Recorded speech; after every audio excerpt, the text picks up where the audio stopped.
الحمد لله الأول قبل الإنشاء والأحياء والآخر بعد الفناء الأشياء العليم الذي لا ينسى من ذكره ولا يخيب من دعا ولا يقطع رجاء من رجا.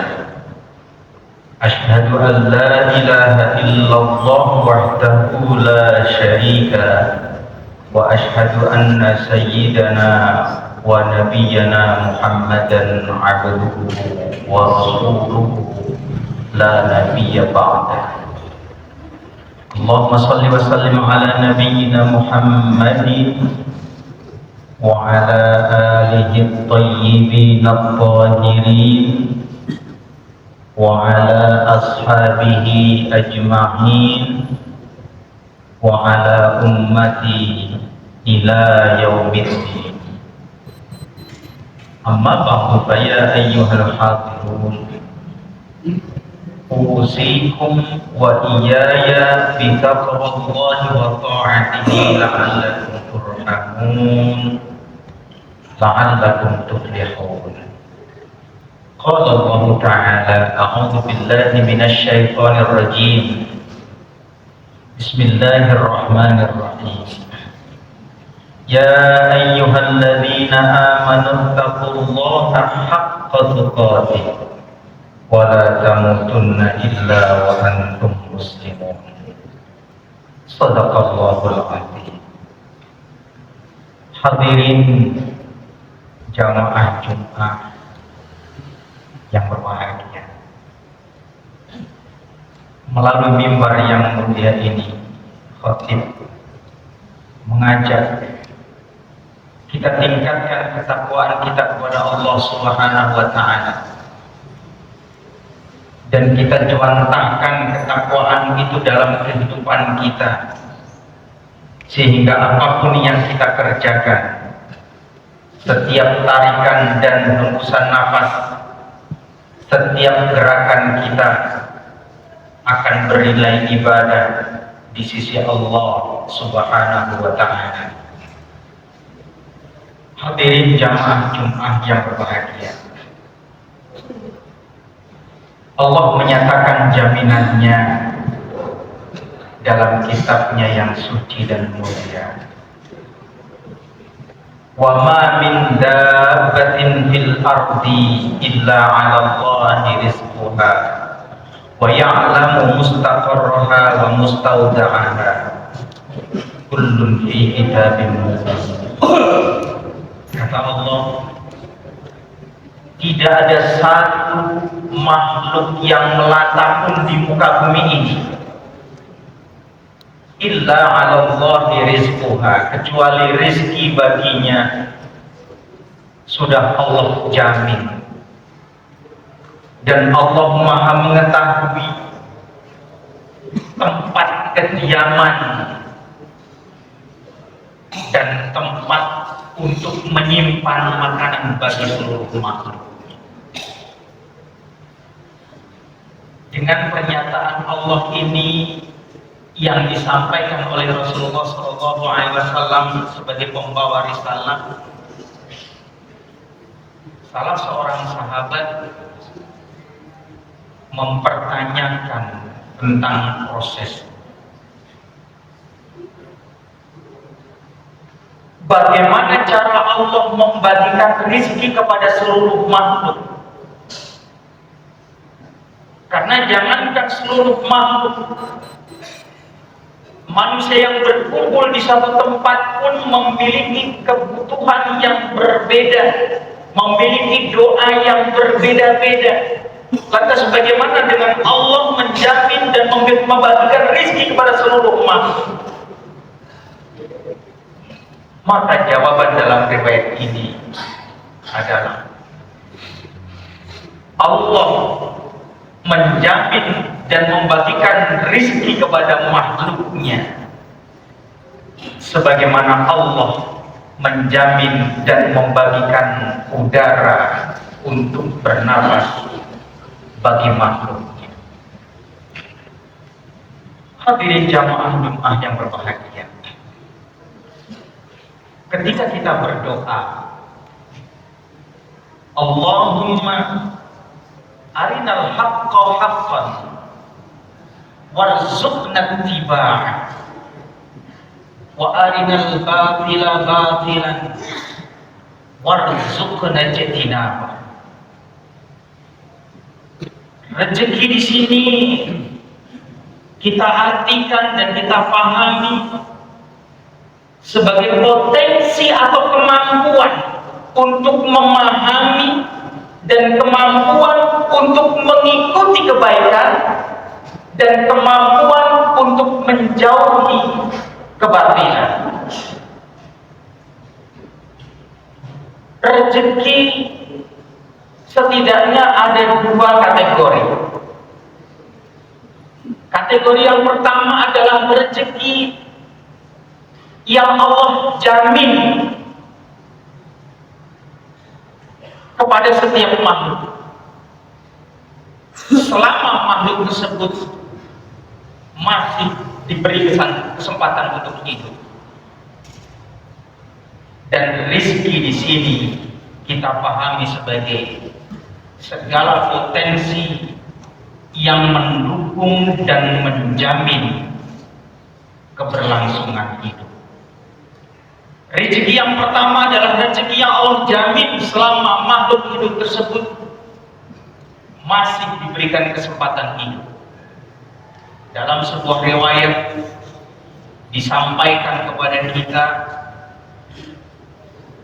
bahwa Nabiullah Musa alaihi salam memohon kepada Allah Subhanahu wa taala agar jangan terburu-buru memanggilnya. Wahai Allah, janganlah engkau buru-buru memanggilku untuk menghadapmu. Wahai Musa, apakah engkau tidak senang berjumpa denganku? Bukan begitu wahai Allah, karena anak-anakku masih kecil, istriku tidak bisa mencari rezeki untuk diberikan kepada anak-anakku. Nanti kalau engkau keburu memanggil aku, lantas bagaimana dengan nasib anak-anak? Wahai Musa, apakah engkau tidak percaya denganku bahwa aku menjamin rezeki untuk setiap makhlukku? Bukan begitu wahai Allah. Wahai Musa, kamu keluar dan perhatikan apa yang kamu bisa perhatikan di sekeliling kamu. Maka Nabi Musa keluar dan duduk termenung memperhatikan apa yang ada di sekelilingnya, yang kebetulan kala itu memilih di pinggiran sungai untuk merenung. Dilihatlah keindahan pinggir sungai itu, ada ilalang yang rindang. Salah satu daun ilalang itu menyentuh air yang mengalir dan bergoyang-goyang begitu indahnya. Dan dilihatnya di atas daun ilalang itu ada semut hitam yang membawa makanan. Dan ternyata di ujung ilalang itu ada seekor ular yang sudah menunggu membuka mulutnya. Maka semut itu pun masuk ke dalam mulut ular dan tenggelamlah dia. Diperhatikan oleh Nabi Musa apa gerangan yang terjadi.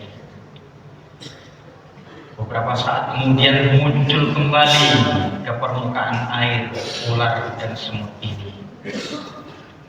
Dan ditanya oleh Nabi Musa dan terjadilah dialog antara ketiganya, antara Nabi Musa, semut dan ular. Wahai, apa yang terjadi? Kata Nabi Musa.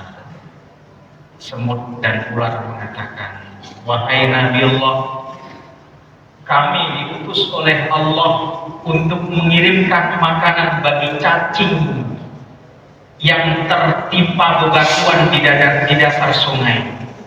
Karena jatah hidupnya masih ada, maka Allah kirimkan rezeki untuk cacing yang terjepit di dasar sungai, terjepit oleh batu tersebut.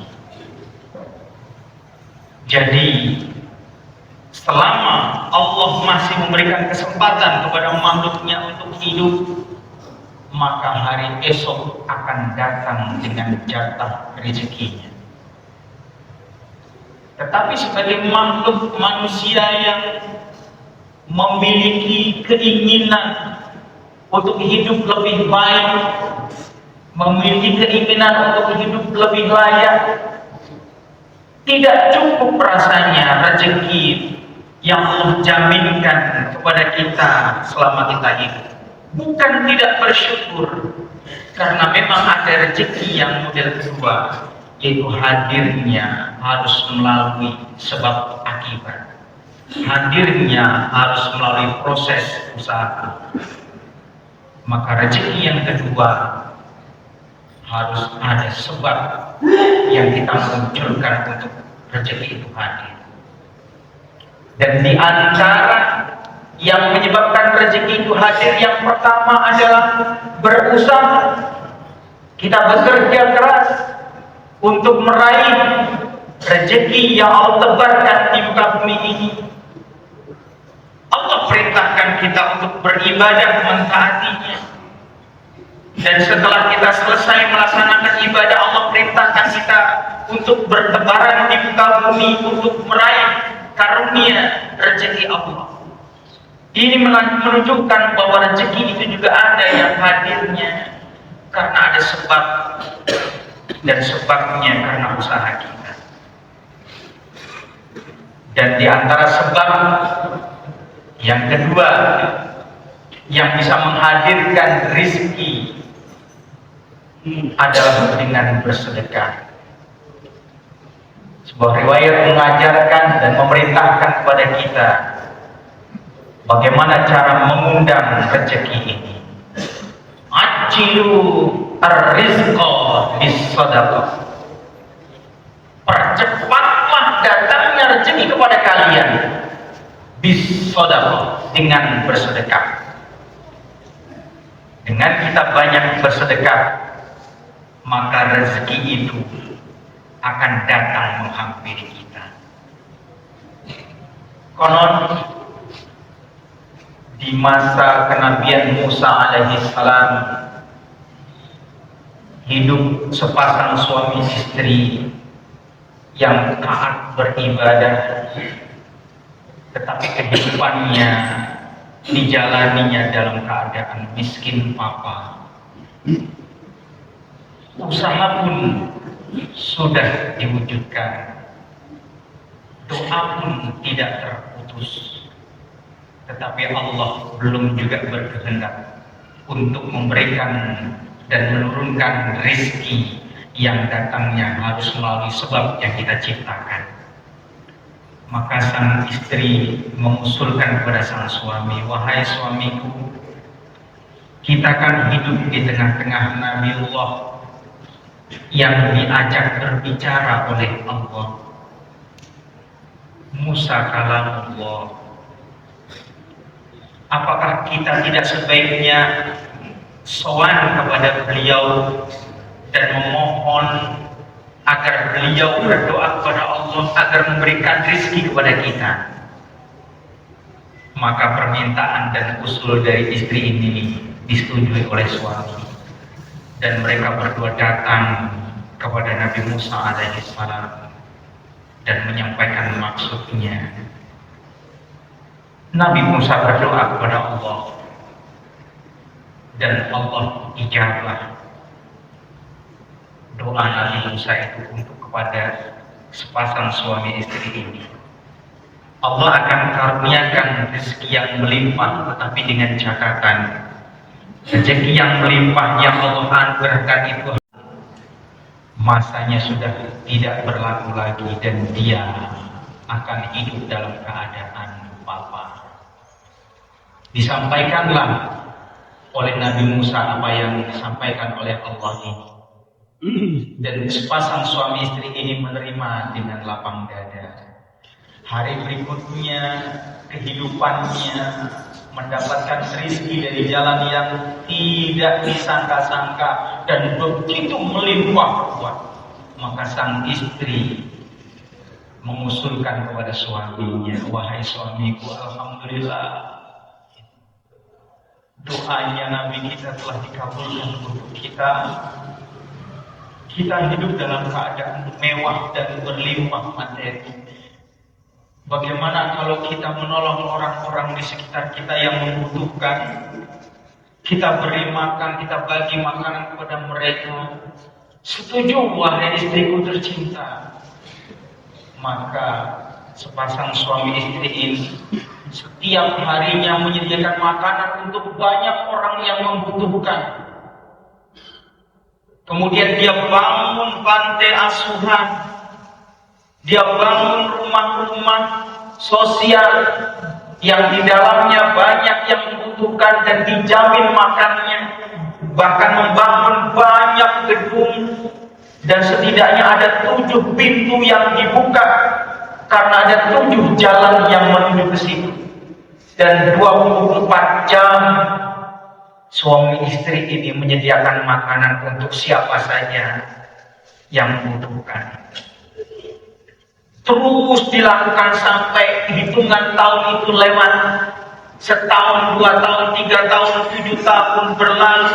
Tetapi rezeki yang Allah anugerahkan pada pasang suami istri ini tidak pernah berhenti dan makin bertambah. Dan semakin banyak pula manusia yang memanfaatkan, yang mengambil manfaat dari rezeki yang Allah titipkan kepada keluarga ini. Sampai Nabi Musa merasa heran dan bertanya kepada Allah, ya Allah, bukankah engkau telah berjanji bahwa engkau akan memberikan rezeki kepada hamba-Mu yang itu hanya setahun saja? Tapi kini sudah berlalu bertahun-tahun, tetapi tidak terlihat tanda-tanda rezeki itu akan berkurang, apalagi akan habis. Allah menjawab, wahai Musa, jika aku membuka satu pintu rizki untuk dirinya, untuk dia berdua, sementara dia membuka 7 pintu rizki untuk makhlukku, pantaskah aku menghentikan rezeki untuk dia? Wahai Musa, ada rezeki-rezeki dari hamba-Mu itu yang aku titipkan kepada orang lain, kepada makhluk lain, dan dia adalah manusia yang aku percaya untuk menyampaikan rizkiku kepada makhlukku yang lain. Ajilur rizqa bis-shadaqah.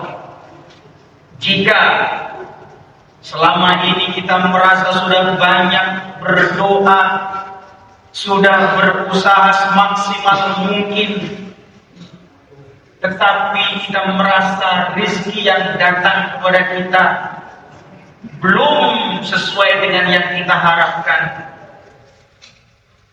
sepertinya kita perlu mempertimbangkan anjuran dalam sebuah hadis tersebut, ajilur rizqa bis-shadaqah.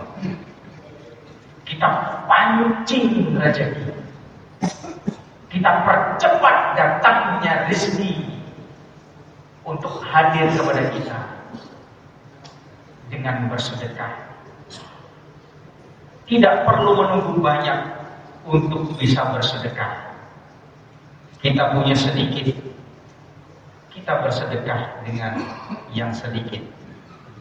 Kita punya banyak, kita bersedekah dengan yang banyak. Dan tidak akan mungkin kita bersedekah ketika kita menunggu rezekinya banyak. Karena ketika rezeki kita banyak, kita akan selalu berpikir untuk mengeluarkan sebagian rezeki kita untuk bersedekah. Jika mampu seminggu sekali di hari Jumat yang berkah untuk bersedekah, kenapa kita tidak mempercepat datangnya rezeki itu di hari Jumat? Saya tidak mampu untuk berbagi banyak. Kenapa tidak sebungkus nasi kita bagikan? Kalau cuma sebungkus nasi sedikit, kenapa tidak mengajak teman-teman lain yang punya keinginan sama dan kemampuan yang sama? satu bungkus dari satu orang, berkumpul 5 orang ada 5 bungkus. Kita bagikan di hari Jumat yang berkah ini kepada para pedagang asongan di pinggir jalan, para tukang pulung dan sebagainya. Banyak jalan untuk berbagi rezeki, dan kita tutup alasan sebanyak mungkin untuk tidak berbagi rezeki. Fa'tabiru ya ulil absar la'allakum turhamun. Alhamdulillahilladzi ma kana wa ma yakun wa ma kana sawfa yakun law kana sawfa yakun. Innama amruhu bainal kafi wan nun wa idza arada syai'an ay yaqula lahu kun fayakun. Asyhadu an la ilaha illallah wahdahu la syarika lah wa asyhadu anna sayyidana wa nabiyyana Muhammadan abduhu wa rasuluhu la nabiyya ba'da. Allahumma salli wa sallim ala nabiyyina Muhammadin wa ala alihi at-tayyibin at-tahirin wa ala ashabihi ajma'in wa ala ummati ila yaumiddin. Amma ba'du fa ya ayyuhal hadirun usini wa iyyakum bi taqwallahi wa ta'atihi la'allakum turhamun la'allakum tuflihun. Qala Allah ta'ala a'udzu billahi minasy syaithanir rajim. Ya ayyuhalladzina amanu taqullaha haqqa tuqatih wa la tamutunna illa wa antum muslimun. Wa qala innallaha wa malaikatahu yusalluna 'alan nabi. Ya ayyuhalladzina amanu sallu 'alaihi wa sallimu taslima. Allahumma shalli 'ala Muhammad wa ali Muhammad kama shallaita 'ala Ibrahim wa 'ala ali Ibrahim. Wa barik 'ala Muhammad wa 'ala ali Muhammad kama barakta 'ala Ibrahim wa 'ala ali Ibrahim innaka Hamidum Majid. Allahumma ighfir lil muslimina wal muslimat wal mu'minina wal mu'minat al ahya'i minhum wal amwat innaka sami'un qaribun mujibud da'wati ya qadiyal hajat. Allahumma akhrijna min dhulumatil wahmi wa akrimna bi nuril fahmi. Allahumma iftah 'alaina abwaab rahmatik wanshur 'alaina khazain 'ulumik bi rahmatika ya arhamar rahimin. Allahumma ja'al awwala yawmina salaha wa awsatahu falaha wa akhirahu najaha. Nas'aluka khairat dunya wal akhirati ya arhamar rahimin. Rabbana atina fid dunya hasanah wa fil akhirati hasanah wa qina adzabannar. Ibadallah, innallaha ya'muru bil 'adli wal ihsan wa ita'i dzil qurba wa yanha 'anil fahsya'i wal munkari wal baghi ya'idzukum la'allakum tadhakkarun wa la dzikrullahi akbar. Aqimis